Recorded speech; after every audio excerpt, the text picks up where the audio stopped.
Il est désormais possible de passer en appel téléphonique à partir de ce village et ses environs. La localité de Nkuo, dans le département du Poul, est désormais connectée au réseau de téléphonie mobile. Une œuvre du FASUS, lancée le 18 février dernier, à l'occasion de cette cérémonie patronnée par le ministre des Postes, des Télécommunications et de l'Économie numérique. Après avoir dévoilé la plaque inaugurale lançant officiellement le réseau, Léon Juste Ibombo a exprimé sa satisfaction face à cette réalisation du Fonds d'accès aux services universels des communications électroniques. Et aujourd'hui, en Nkuo, il y a plus qu'un sens. C'est que Nkuo, d'abord, c'est une zone agricole, c'est une zone dynamique de développement. Et on ne peut pas concevoir une zone dynamique de développement s'il n'y a pas les communications électroniques qui apportent aussi l'inclusion financière. Parce qu'à travers cette antenne, il y a le petit commerce qui va naître, c'est-à-dire le commerce de transfert d'argent, de vente de cartes téléphoniques.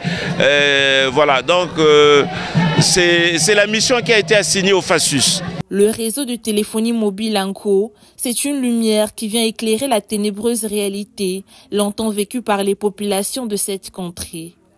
Une amélioration des conditions de vie dans ce domaine, telle est la mission du gouvernement congolais, mise en musique par le FASUS. L'inauguration de ce site n'est pas juste une avancée technologique. Il représente la volonté inébranlable du gouvernement de bâtir un Congo moderne, connecté et inclusif. Grâce à ce projet, nous allons pouvoir renforcer l'accessibilité aux services du numérique pour tous qui résident ici, en Nkuo, ou tous les acteurs locaux, en particulier les jeunes.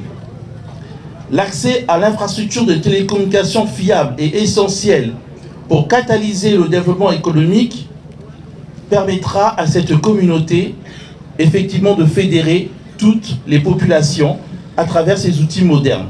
Après Nkuo et le Poul, le FASUS avait mis le cap sur Owando et Bunji, dans le département de la Cuvette. Dans un district comme un autre, il s'agit de l'inauguration de la salle multimédia, d'abord à l'école primaire, les 3 présidents d'Owando, puis au lycée Jacques Opango de Bunji. L'inauguration de ces 2 structures, elle s'est tenue sous l'autorité du préfet de la Cuvette.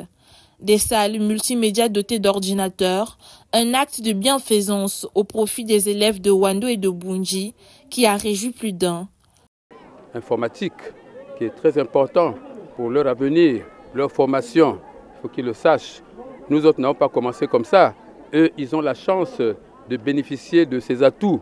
Alors, il faut qu'ils disent grand merci et au président de la République et à monsieur le Premier ministre, chef du gouvernement, qui ne cesse de repréciser et de nous aider, de nous pousser, afin que nos enfants apprennent et qu'ils soient demain au top. Les enfants bénéficient de ça, ils vont intégrer le monde du numérique. C'est vraiment une joie pour Owando. Non seulement les enfants de 3 présidents, les enfants de Owando, les apprenants de Owando en général. À vous les élèves, vous devez prendre conscience de ces efforts et vous mettre au travail. Aussi, vous devez apprendre à respecter le bien public. Ce bijou que vous avez vu arriver avec facilité est plutôt le fruit d'énormes efforts conjugués. Ce n'est pas rien. À Bunji, comme à Owando, le président du comité de gestion du FASUS a loué la politique gouvernementale visant à travers ce projet à réduire considérablement la fracture numérique au sein de la société congolaise. Comment ne pas venir implanter par le FASUS en ces lieux hautement significatifs et qui incarnent le don du savoir au centre moderne d'enseignement? J'ai signifié ce centre multimédia scolaire. Le FASUS, cet organe du gouvernement de notre pays qui répond à la vision éclairée du chef de l'État, entend lever les barrières de l'éducation et mettre en place le levier essentiel pour la réussite scolaire, professionnelle de notre jeunesse. Je tiens à souligner que ce projet est le fruit d'une collaboration étroite entre différentes parties prenantes, à savoir le gouvernement, le comité du fonds, les opérateurs de téléphonie mobile qui contribuent financièrement, les responsables locaux et l'ARPCE, cheville ouvrière de tous ces travaux.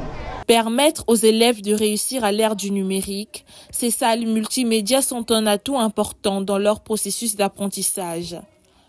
Depuis sa création en 2021, on compte déjà 190 localités du Congo qui sont désormais couvertes par la communication électronique et 23 établissements scolaires et universitaires bénéficiant des salles multimédia.